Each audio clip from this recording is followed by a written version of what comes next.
Hello everyone, আসসালামু আলাইকুম। স্বাগত জানাচ্ছি আমার আরেকটা নতুন রেসিপি দেখার জন্য। আশা করছি আপনাদের কাছে ভালো লাগবে। আমার আজকের এই পিঠাটা হচ্ছে মুগশলা পিঠা, যেটা আমি 2 রকমের তৈরি করে দেখাবো। অনেক মজার একটা পিঠা।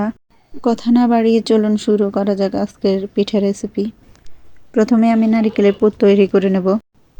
এখানে আমি 1 কাপ মতো নারিকেল কোরানো এবং 1/3 কাপ চিনি, 2 টুকরা দারুচিনি এবং একটা তেজপাতা দিয়ে মিশিয়ে মিডিয়াম আঁচে এগুলোকে নেড়েচেড়ে নিব যতক্ষণ পর্যন্ত না চিনিটা গলে যায়। চিনি গলে যাওয়ার পর এখানে আমি 3 টেবিল চামচ পরিমাণ গুঁড়া দুধ দিয়ে আবারও ভালোভাবে মিশিয়ে নিলাম।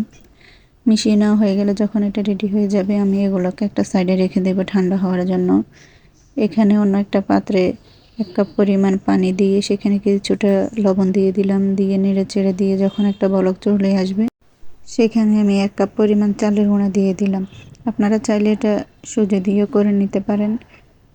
তারপরে এগুলোকে ভালোভাবে মিশিয়ে এগুলোকে একটা পাশে ঠান্ডা হতে দেব। ঠান্ডা হওয়ার পরে ভালোভাবে মিশিয়ে স্মুথ একটা ডো তৈরি করে কিছুটা ডো হাতে নিয়ে গোল করে মাঝখান দিয়ে একটু চেপে নারিকেলের পুর দিয়ে দেব মাঝখানে। তারপর একটা পাশ থেকে রুটিটাকে এনে মুখটা বন্ধ করে দেব।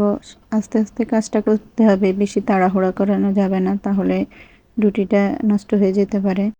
তারপর হালকা হাতে একটু ঘুরিয়ে ঘুরিয়ে ডিজাইনের মতো করে দিলাম। আপনারা চাইলে নাও দিতে পারেন, তাতে কোনো সমস্যা নেই। এভাবে আমি সবগুলো পিঠা বানিয়ে নিব। বানিয়ে নেওয়া হয়ে গেলে আমি পিঠাগুলো সরাসরি তেলে ভেজে নিতে যাব।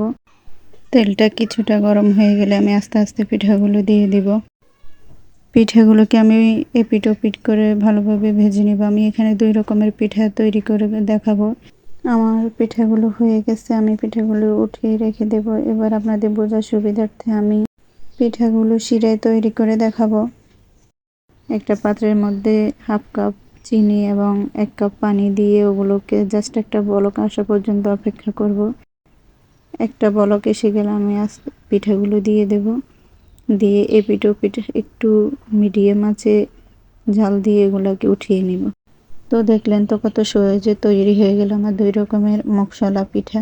আশা করছি আপনাদের কাছে ভালো লেগেছে। আল্লাহ হাফেজ।